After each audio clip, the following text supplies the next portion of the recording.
Lai Zhen, a famous internet survivalist, flees from an assassin. Suddenly, a remarkable piece of software appears on her phone telling her exactly how to escape.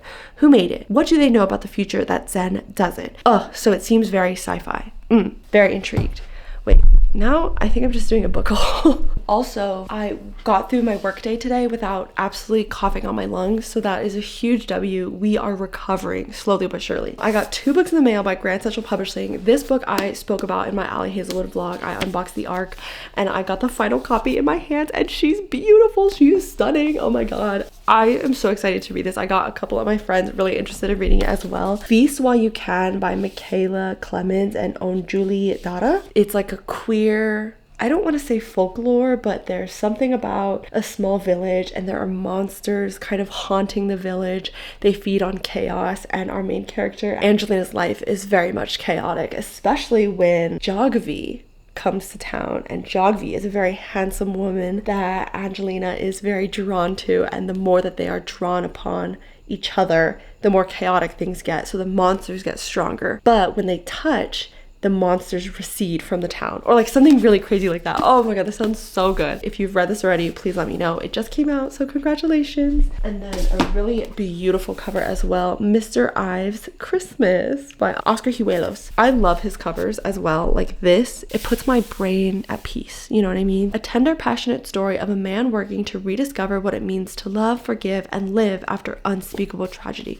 So up my alley. Wow. I'm sure there are other books that I have missed. But again, very grateful for the books that I get sent. Wait, actually, you know what? This is what we're gonna do. I'll show you in this poor lighting my new bookshelf organization type of thing, because I had 5 stacks of books on this floor right over here instead of putting, I don't have any more book storage besides these 2 spine shelves and like this bookshelf that is like very evidently so full. So what I did, it's not ideal, but I stacked bunch of romance books in this nightstand, and then I still have a pile that I just can't get rid of. There's truly no space. And then this nightstand used to have a few like fake plants that I bought in middle school, but they got so dusty, like concerningly dusty. Oh, hey Figgy. So we got rid of those, but I have this pile of books in the front and then a second pile in the back. It looks a little bit better. This is still very messy. These are books that I donate. I just got a lot going on. I've got a lot going on. I don't have the energy to clean, but I do. I actually do. What am I saying? I'm enjoying what I'm reading, which is really important.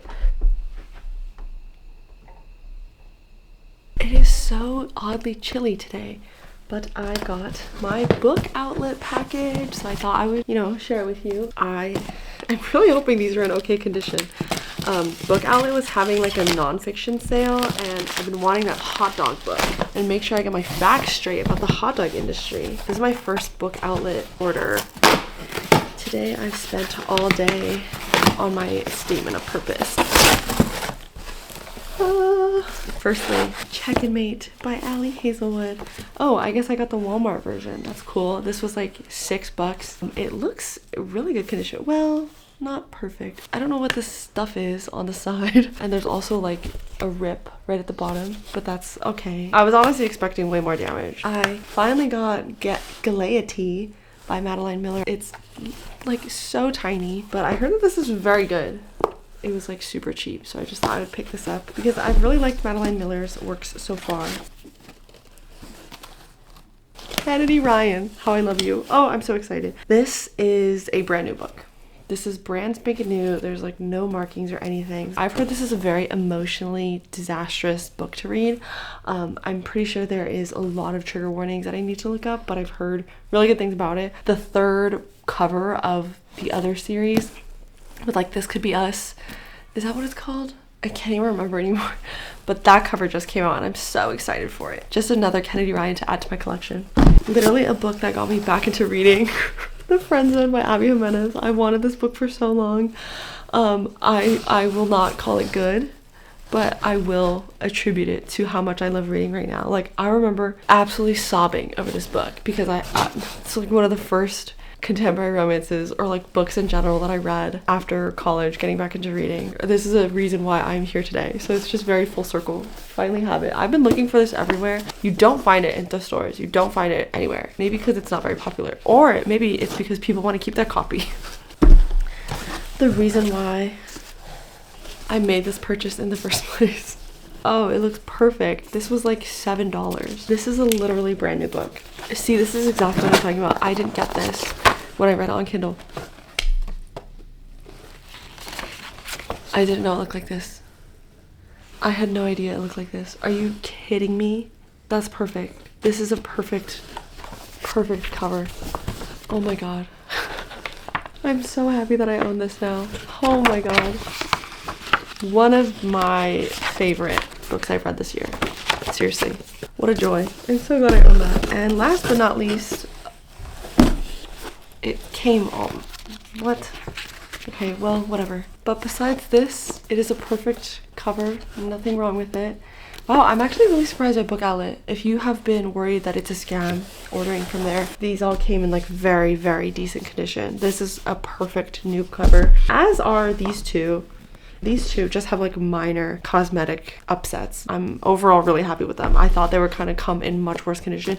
I've had books from eBay come in like actually crap condition, and I've kept them. So I'm very impressed with Book Outlet. But I love Holly Jackson, one of my favorite YA authors. Five Survive was pretty good to me. A Good Girl's Guide to Murder will always have that place close to my heart for me to get back into mysteries and thrillers and whatnot. The reappearance of Rachel Price was honestly not good. I didn't like it. I keep a running list on my phone about books that I'm looking to buy, and like if I see them on some kind of budget, a thrift store, thrifted, anything, like I will go get. So I'm so glad I own them now. Yay. That makes me happy. I feel so much better. I don't know if you could tell my voice is still a little bit deeper than it usually is, but I don't sound as congested, and definitely the brain fog is gone, so that's great. But I hope you enjoyed this vlog. I feel like I accumulated a lot of books suddenly in the last few weeks, so I'm glad that I got to show you. I am literally so jazzed about this. I can't wait. I'm gonna go show my girlfriend right now. This is actually so iconic. There's a Dodger dog, the Costco hot dog. But thank you for watching. I hope you like this. I hope you have a wonderful rest of your day, and I will see you in the next video. Bye.